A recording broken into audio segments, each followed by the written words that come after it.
Muy bien, bienvenidos al escenario, a este escenario, al del poder por vía X, stock disponible, siempre hablando de la sociedad chilena y del momento que estamos viviendo. Comenzamos esta conversación con el senador del PPD, con Guido Girardi, a quien saludamos. ¿Cómo está, senador? Freddy, ¿cómo están? Bien, bien, ahí estamos. ¿Cómo ha estado? Supe que hoy día estuvo presentando un proyecto, Guido, para que pudieran votar finalmente aquellos que están enfermos de COVID, ¿no? Bueno, sí, yo creo que esta pandemia nos ha deparado mucha sorpresa. Primero, la sorpresa de ponernos en evidencia cómo el ser humano está destruyendo el planeta y al destruir el planeta destruye su propia vida, porque este es un síntoma de la crisis ecológica, igual que el cambio climático. Y por lo tanto deberíamos repensar nuestra manera de habitar el planeta. Y además nos ha sorprendido con una falta absoluta de instituciones de seguridad social que se habían privatizado, se habían traspasado al mundo privado, y es dejar la salud, es dejar la seguridad social en el mercado, y eso hoy día es una verdadera ruleta. Y tenemos que aprender que tenemos que tener sistemas públicos de salud más potentes, que tienen que ser bienes públicos, que tienen que ser derechos. Ya. Pero además nos hemos demorado mucho más tiempo que otros países en cerrar la cadena de contagio. Llevamos 6 meses, 24 semanas, cuando otros países resolvieron esto en 10 semanas o en 8 semanas, como fue Corea del Sur. Y además vamos a terminar con una cantidad de casos de contagiados por millón de habitantes, los más altos del mundo, y lamentablemente fallecidos de los más altos del mundo. Y en ese contexto, muchos chilenos se van a contagiar, se han contagiado, muchos chilenos van a tener que hacer aislamiento, van a tener que hacer cuarentenas, producto de estas malas políticas que recién empezaron a mejorar con la llegada del ministro París. Y por lo tanto lo que nosotros hemos dicho, que como esta pandemia trasciende a la responsabilidad de las personas, no es justo que los chilenos y las chilenas, por el hecho de estar enfermos y estar aislados o de ser contacto estrecho, pierdan sus derechos civiles, pierdan sus derechos de ciudadanos. Senador, ¿sabe que yo encuentro razón? Pero lo que no se entiende, disculpe, es que ¿por qué recién ahora se presentó un proyecto así? Si el COVID lo tenemos desde marzo, al menos estamos menos confinados, y ya se corrió una vez, se postergó desde abril ya el plebiscito por lo mismo. ¿Por qué recién ahora se presenta un proyecto para que pueda votar la gente que está con COVID? Porque, Freddy, esto debería ser responsabilidad del gobierno, es una acción humanitaria, del punto de vista de que aquellas personas que, además de tener que sufrir la enfermedad y tener que estar aislados, o que tienen que estar en cuarentena por ser personas que son contactos estrechos, a nosotros nos parece que el gobierno debiera haber enviado un proyecto de ley para haber permitido que esto se pudiera facilitar. Perfecto. Hoy día existen las tecnologías, tú podrías hacerlo por internet, por correo. De hecho, el propio CERVEL propuso urnas móviles. Claro. Pero ¿qué es lo que dice hoy día el director de CERVEL? Dice, no lo puedo hacer porque no tengo el apoyo del gobierno. El gobierno debería mandar una ley. ¿Por qué lo hacemos nosotros? Usted como médico, disculpe, Guido, usted como médico también, ¿no? Usted presentó este proyecto y todo. ¿Por qué el gobierno se ha entrampado tanto en esto, en dar estas posibilidades de que vote la gente con COVID? Porque yo creo que el gobierno no tiene una verdadera voluntad de que este plebiscito primero sea masivo, y luego yo creo que les falta una convicción democrática profunda, y por lo tanto ellos en cierta manera invisibilizan la situación de aquellos que son COVID positivos, que son contactos estrechos, respecto a aquellos que quieran votar y que quieran participar. Yo creo que esto es una elección muy importante. Yo creo que para mucha gente es importante ir a votar, es voluntario, y lo que nosotros planteamos, que hoy día existen todas las tecnologías, Freddy, de internet, de correo, de urnas móviles, quedan 2 meses para que esto se pudiera hacer. Ahora, esto debiera haberlo hecho el gobierno. Dado que no lo hace el gobierno, nosotros hemos presentado con el senador Pedro Araya una reforma constitucional, pero quiero señalarte que la semana pasada todos los senadores de oposición hicimos un proyecto de acuerdo para solicitarle al gobierno que facilitara el voto de aquellos que quieren votar y que no lo van a poder hacer porque esos días van a estar ya sea en cuarentena o aislados porque son COVID positivos. Senador, esta semana partió también con la noticia de que se profundizaba el desconfinamiento en algunas comunas. Se van a abrir, por ejemplo, se está pensando en abrir algunos restaurantes, al menos las terrazas también. La alcaldesa de Providencia señala que podría incluso en la calle ponerse algunas mesas para empezar con este rubro. ¿Qué le parece a usted, no? ¿Cómo ha estado esta etapa de desconfinamiento? ¿Está de acuerdo con estas medidas? Bueno, vamos a tener que desconfinar en algún momento, eso no cabe duda. Yo creo que este gobierno tuvo en su inicio una estrategia totalmente fracasada, una estrategia errática, equívoca. Acuérdate que no querían cerrar los colegios, los malls, lo tuvieron que cerrar por la presión de los alcaldes. Después quisieron sacar ganancias fáciles de decir que Chile lo estaba haciendo bien y hablaron de retorno seguro, de nueva normalidad, de que había que ir a tomarse un cafecito. Fueron muy irresponsables y luego solo apostaron a resolver esto dentro de los hospitales. Yo creo que eso estuvo bien, pero abandonaron totalmente la estrategia de salud pública, que era ir a cortar la cadena de contagio. Y terminamos siendo uno de los países que va a tener más contagios en el mundo, como te decía, por millón de habitantes y más fallecidos. Sí. De hecho, el propio ministro Mañalich reconoció que habían fracasado, y lo que dijo es muy importante. Dijo: fracasamos porque no conocíamos el sufrimiento de la gente, la pobreza, la desigualdad. Cuando recién llegó el ministro París, yo quiero reconocer que él ha intentado hacer las cosas mejor de todo punto de vista, y se empezó a hacer lo que había que hacer. La cuarentena no disminuye, no cierra la cadena de transmisión. Lo que hace es que lentece la difusión del virus. Pero si yo hago cuarentena y no hago nada más, cuando retiro la cuarentena, se vuelve a haber difusión del virus. Entonces, lo que había que hacer era la trazabilidad. ¿Qué es la trazabilidad? Identificar en las primeras 24 o 48 horas todos los positivos y aislarlos, no en sus casas, en recintos sanitarios, y identificar a todos los contactos con los que esa persona estuvo para poder cuarentenar a esas personas también en las primeras 48 horas. Si hubiéramos hecho esto al inicio, bien, ya habríamos cortado la cadena de transmisión. Y como se hizo tardíamente, por eso que llevamos 6 meses contra países que estuvieron 2 meses, que demoraron 2 meses en cortar la cadena de transmisión, y nosotros hemos demorado el doble. Además, faltó ayuda del gobierno para que la gente pudiera cumplir con las cuarentenas. Por eso que se tuvo que recurrir contra el gobierno, que no había hecho nada, al 10% como una medida de emergencia, porque había gente que no tenía que comer, que no podía pagar sus cuentas, una situación excepcional. Y yo diría que hoy día, lamentablemente, la trazabilidad no está funcionando todo lo que debiera funcionar. ¿Qué quiere decir?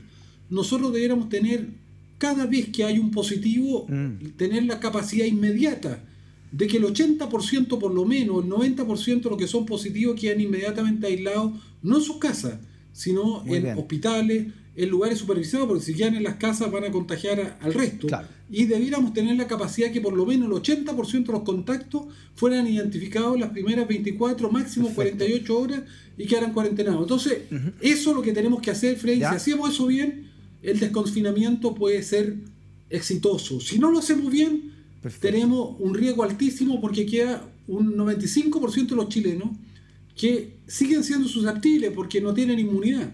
Y es un pasto seco, por lo tanto el virus puede volver a arremeter. Sigamos con el plebiscito del senador, porque quedan menos de 60 días y yo quiero saber su opinión del retorno al menos a la primera línea de Pablo Longueira, ¿no? Anunciando que va a votar por apruebo, por ejemplo, y señalando que quiere estar ahí en la Asamblea Constitucional. ¿Qué le parece a usted, ¿no? este retorno de Pablo Longueira? ¿Cómo lo lee usted? Yo pienso que finalmente Pablo Longueira reconoce que toda la estrategia de la derecha y del gobierno es un fracaso total, que finalmente él se da cuenta que aquí viene un tsunami democrático, un tsunami de búsqueda de libertad, un tsunami de esperanza de los chilenos, y que finalmente esta derecha de siempre, que nunca ha tenido grandes convicciones democráticas, que prefiere aferrarse a la defensa de una constitución de un dictador, de Pinochet, él mismo reconoce que eso es un fracaso. Y reconoce que es mejor sumarse y que no se le puede temer a la posibilidad de cambio, y que es mejor ser protagonista de los cambios que de oponerse a los cambios. Y en eso yo le encuentro razón. Ahora, ¿por qué lo hace Longueira? Yo creo que lo hace más bien, más que por una convicción profunda, lo hace por un pragmatismo profundo, por un dato de realidad, de que este gobierno y la derecha, que en Chile tenemos una ultraderecha, no es centro derecha, va a tener uno de los fracasos más rotundos que ha tenido la historia reciente de este país. Yo pienso que la derecha no va a llegar al 20% en el rechazo. Y yo pienso que ellos, hay algunos de ellos, que de manera pragmática quieren liberarse de ese rechazo. Senador, de ese fracaso. ¿Cómo vería usted a Pablo Longueira, por ejemplo, de presidente de la UDI, ¿no? Que también dijo que podría entrar incluso a pelear la carrera ahí de la presidencia de su partido? Bueno, la UDI es un partido de derecha, conservador, y yo pienso que no va a cambiar mucho la UDI si es Jacqueline Van Rieselbergher o es Pablo Longueira. Ya. La UDI va a seguir siendo la UDI. Yo creo que es bueno que en Chile exista diversidad de opiniones. En Chile tenemos una derecha todavía nostálgica de Pinochet. Todavía existe en Chile una derecha que valora los logros y el legado de la dictadura, y me parece que es parte de nuestra realidad. Pero no creo que haya muchas diferencias, sea Longueira o sea Coloma o sea Jacqueline Van Rieselbergher. Lo que yo creo es que nosotros tenemos que construir más bien una alternativa a esa derecha. Perfecto. Porque, digámoslo claramente, yo creo que la izquierda en Chile se quedó pegada en el siglo XX, Freddy, y no tiene respuesta frente al siglo XXI. La derecha, la izquierda chilena, la socialdemocracia chilena fue una respuesta a un mundo que ya no existe, a una economía donde la mano de obra era importante, a una economía de los capitales financieros, a una economía donde el poder era el petróleo, y por eso que Estados Unidos invadió Irak, por el control del petróleo. Pero hoy día ya no estamos en la segunda revolución industrial, estamos en la cuarta revolución industrial.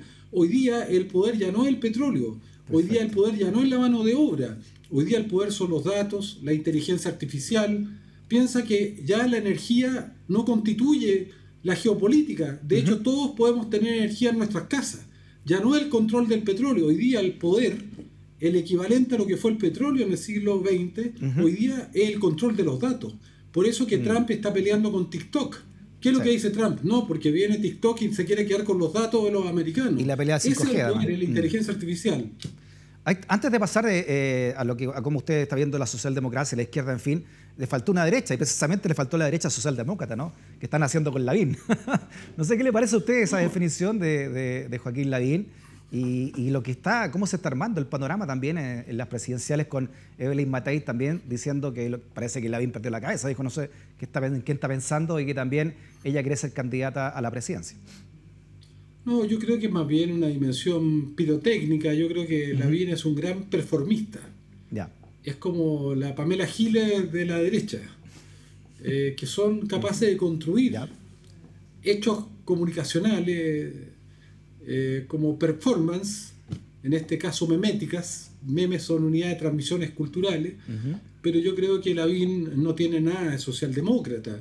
Puede que sea una persona de derecha con más convicción democrática que otra, más respetuoso, más tolerante, pero en el fondo del proyecto de Lavín no hay una visión socialdemócrata en el sentido de que la salud, que la educación, que la seguridad social sean bienes públicos y no bienes privados, en el sentido de que, por ejemplo, el agua le pertenezca a todos los chilenos, en el sentido que la carga tributaria no sea una carga tributaria como es en Chile, parte de este ecosistema donde, como no son derechos, la salud, la educación, la seguridad social, la carga tributaria, el rol del Estado es mínimo. Francia tiene 46 puntos de carga tributaria, Chile tiene 20.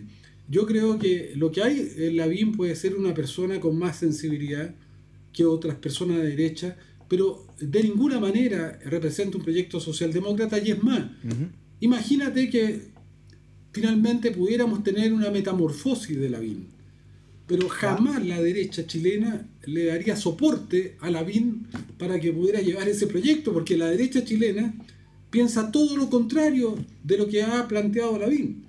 Ahora, Lavín yo creo que es un experto en cierta manera, en traspasar las fronteras de la geografía política, intentando ir a capturar un voto que es de una derecha más compasiva, de una derecha, entre comillas, más sensible. Perfecto. Y yo creo que eso lo hace inteligentemente, pero creo que los chilenos y las chilenas saben finalmente que Lavín representa a la derecha. Acuérdate que Lavín fue el ideólogo más potente de la defensa de Pinochet con ese libro La Revolución Silenciosa, donde se hacía una verdadera apología a la dictadura. Al modelo también. Después fue el gallo de pelea, y yo le decía en ese tiempo a Lavín, usted el gallo de pelea, porque eligió muy bien el nombre, porque el gallo de pelea es el gallo es el único animal que pelea hasta la muerte de su contrincante.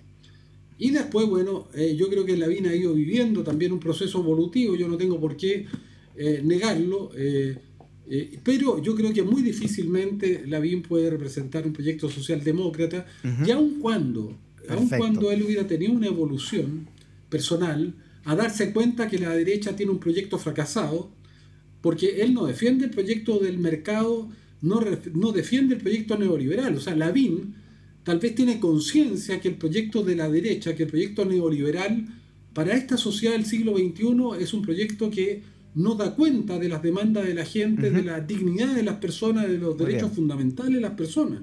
Tal vez eso es lo que yo rescato. Yo rescato el sinceramiento de Lavín, que finalmente está diciendo, ¿sabe qué? Más que yo sea socialdemócrata, yo me doy cuenta que el proyecto que yo he representado históricamente es un proyecto que no conduce a la libertad, a la igualdad, a la autonomía, a la dignidad, a los derechos humanos, y en ese sentido me parece valioso su declaración. Pero yo creo que no tiene ninguna posibilidad Lavín de llevar adelante un proyecto socialdemócrata. ¿Y qué representa este paro de este grupo de camioneros y todo el contexto que se ha armado en torno a ello, ¿no? ¿Y por qué no se ha aplicado todavía leyes de seguridad interior del Estado parte del gobierno, o ni siquiera la ley de barricada, que la Fiscalía actuó de oficio frente a esto? ¿Cómo lo lee usted? Yo lo considero tremendamente injusto, porque es una triple injusticia. Primero, es injusto porque en un momento de pandemia, en un momento de catástrofe, en un momento donde hay chilenos que no tienen que comer, en un momento donde hay personas pasándolo mal, en un momento de gran incertidumbre, en un momento de gran dolor, en un momento de muchas personas que, por ejemplo, que tenían una pequeña actividad, que eran pequeños emprendedores, que eran pequeñas pymes, que están totalmente abandonados y sin posibilidad de generar los mínimos ingresos, y donde hay 2 millones de personas que casi han quedado sin ingresos y 80% de los chilenos han disminuido su ingreso, además de toda la conmoción que significa estar aislados, cuarentenados, enfermos, que ellos hagan un paro. Yo te digo, Freddy, a mí me parece que es deshumanizado, que es cruel, que es irresponsable. Además, un paro que paralizó ambulancias. Pero por eso le digo, senador, ¿por qué no se ha actuado? Ahí estamos viendo las imágenes, ¿no?, de cómo ellos han bloqueado las calles y las carreteras también. ¿Por qué no se ha actuado frente a esto? Bueno, porque aquí es lo que yo te digo, aquí hay un doble discurso. Toda esta gente que hizo ese paro son cercanos al gobierno. Es más, su dirigente principal fue candidato a diputado o a senador por Renovación Nacional. Son cercanos al presidente Piñera ideológicamente. Y lo que pasa es que no dicen la verdad, porque ¿quién es el responsable en este país de que no puedan transitar los camiones libremente por las calles, o que no puedan transitar las personas libremente por las calles, ya sea en una carretera o en una pequeña población o en una población? Es el gobierno, que además este gobierno, cuando llegó, dijo: se terminó la fiesta, nosotros vamos a derrotar la delincuencia. Y ahí está. Nunca había habido tanta delincuencia, nunca había habido tanta inseguridad en las carreteras como hay hoy día. Y eso no se trata de más leyes, el gobierno tiene todas las atribuciones, y yo creo que hay una connivencia, hay una tolerancia del gobierno hacia este movimiento, porque es un movimiento de cercanos. Hay un doble estándar, ¿no? Se le grita un poco, pero por detrás se le da una palmadita en la espalda. El ministro del Interior, Víctor Pérez, dijo que era pacífico esto, ¿no? Dijo que no había por qué... Yo creo que no hay nada más violento que paralizar el país en un momento de pandemia. Es una forma de violencia brutal. No dejar pasar una ambulancia, cortar las carreteras. Pero lo más grave, Freddy, para dar cuenta de esta desigualdad que hay, a mí me tocó ver carabineros socializando en parrilladas con estos camioneros. Se conocieron las imágenes. O sea, nada de represión, ¿no es cierto? Nada de represión. Cuando aquí efectivamente se debiera haber actuado a través de la ley de seguridad del Estado, porque estamos en zonas, en momento de catástrofe, de pandemia, o sea, era evidente. Y al mismo tiempo me tocó ver cómo detenían a un joven que por el solo hecho de estar con su bandera mapuche fue brutalmente agredido por carabineros. O cuando había las manifestaciones en el estallido social, carabineros le disparaban a los ojos a jóvenes, y eso es un doble estándar. Y acá, en cambio, a estos camioneros que hacen algo que uno pudiera ponerlo incluso en la balanza, es decir, tan tan grave como los que hacían los del estallido social, pero aquí mano blanda, y no solamente mano blanda. Tú tienes que acá se socializa, se va a la parrillada a comer, perfecto, a conversar con los... Entonces yo creo que esa es la doble actitud de este gobierno, de tolerancia a una acción que era, yo considero gravísima y inaceptable, y la encuentro de una crueldad y de una deshumanidad total, pero con la complacencia del gobierno. Nos quedan 5 minutos, senador Girardi. Me gustaría hablar también de cómo ve usted la oposición, ¿no? Si las elecciones fueran este domingo, por ejemplo, ¿qué candidato de los que hay, por lo menos a nivel de encuesta, el que más a usted le llamaría la atención para votar al menos en una primaria? Estamos Beatriz Sánchez, está Daniel Jadwe, no sé, Heraldo Muñoz mostró intención en algún momento también de ser candidato del PP de su partido. Bueno, yo creo que nosotros necesitamos una gobernabilidad para el siglo XXI. ¿Ya? Y yo tengo mucho respeto por la izquierda chilena, pero veo al Partido Comunista muy encerrado en sí mismo, con las mismas miradas hacia una sociedad que ya no existe, hacia una sociedad centrada fundamentalmente en el Estado, con políticas que son bien ambiguas en materia de derechos humanos. Se cuestiona la violación de los derechos humanos en Chile, pero cuando ocurren en Venezuela, ahí no se cuestionan para nada. Entonces los derechos humanos no se pueden valorar en función de quién los viola o dónde se viola, tiene que ser permanente. ¿Ya? No veo una respuesta del Partido Comunista, con todo el respeto y el aporte que le han hecho al país para el siglo XXI. Además me pareció bien incoherente que ellos no participaran del acuerdo y votaran contra la posibilidad de este plebiscito. Creo que fue una política equivocada. En Frente Amplio veo que, como te decía, más performista, es más estético, está más basado en la pirotecnia, en la novedad. A mí me parece interesante que hay jóvenes, pero creo que tampoco han tenido una capacidad de ofrecer propuestas, ideas para resolver los grandes problemas, ya sea la crisis ecológica que vive Chile y el planeta, o cómo enfrentar los desafíos que tiene Chile en materia de las oportunidades y cómo enfrentar toda esta sociedad tecnológica. Y yo creo que tiene que haber, algunos hablan de socialdemocracia, yo prefiero hablar de una izquierda progresista que compita la modernidad con la derecha, que no le deje a la derecha todo el desarrollo de los datos, de la inteligencia artificial, que entienda que el neoliberalismo está más fuerte que nunca. Mira cómo se desarrollan las plataformas, mira cómo Google, como Facebook, que son la expresión del neoliberalismo en el siglo XXI, privatizaron Internet, que es el principal espacio de desarrollo del futuro. Cómo se están apropiando los datos de todos los seres humanos, cómo se están apropiando la inteligencia artificial, cómo están colonizando este territorio del futuro donde vamos a habitar todos nosotros, que es el ciberespacio. Yo contigo en este momento estoy en el ciberespacio. Ahí va a transcurrir el ocio, ahí va a transcurrir el trabajo, la educación, la salud. Bueno, tenemos que entender que aquí hay una nueva lucha y además... Déjame terminar con esto. Yo creo que tenemos que tener un programa para el siglo XXI. Sí, es que no solía preguntar, senador, solía preguntar, nos queda un minuto. Pero a usted, ¿no? Como por todo lo que hablaba también del futuro y lo que ha hecho también con el Congreso futuro, ¿cuál cree usted que es la gran lección que deberíamos sacar después de esta pandemia? Que yo creo que estamos viviendo en un cambio de era, que todo nuestro chasis institucional, nuestro Parlamento, nuestras leyes, nuestro Estado, la manera de educar, nuestras universidades responden a un mundo que ya no existe, que es el mundo analógico, que es el mundo de una era económica que terminó, que estamos luchando contra la sombra, que las ideas de ayer fueron muy valiosas, particularmente las ideas de la izquierda, porque lograron avanzar en democracia, en igualdad, en derechos humanos, en niveles de equidad mayor, pero que esas ideas ya no sirven para el siglo XXI, y que tenemos que repensar el siglo XXI y que la izquierda no tiene proyecto para el siglo XXI y tenemos que ser capaces no solamente de la unidad, sino de disputar al neoliberalismo, al tecno-neoliberalismo, que es cada vez más poderoso, disputar el futuro, que nosotros usemos la ciencia, que nosotros usemos los datos y la inteligencia artificial para una mejor humanidad, no para que millones de personas queden sin trabajo, reemplazados por los robots. Y Chile tiene oportunidades, además, Freddy, maravillosas. Podemos ser los líderes mundiales en hidrógeno a partir de la energía solar, de la energía eólica. Podemos ser una potencia alimentaria. Podemos ser una potencia forestal a nivel mundial. Sí, claro. Pero eso significa ambición, visión, y es lo que yo creo que nos falta. Senador Girardi, un abrazo grande. Muchas gracias por su conversación. Que esté bien. Chao, Freddy, que estés bien. Chao. Muy bien. Y como Santiago no es Chile, ¿verdad?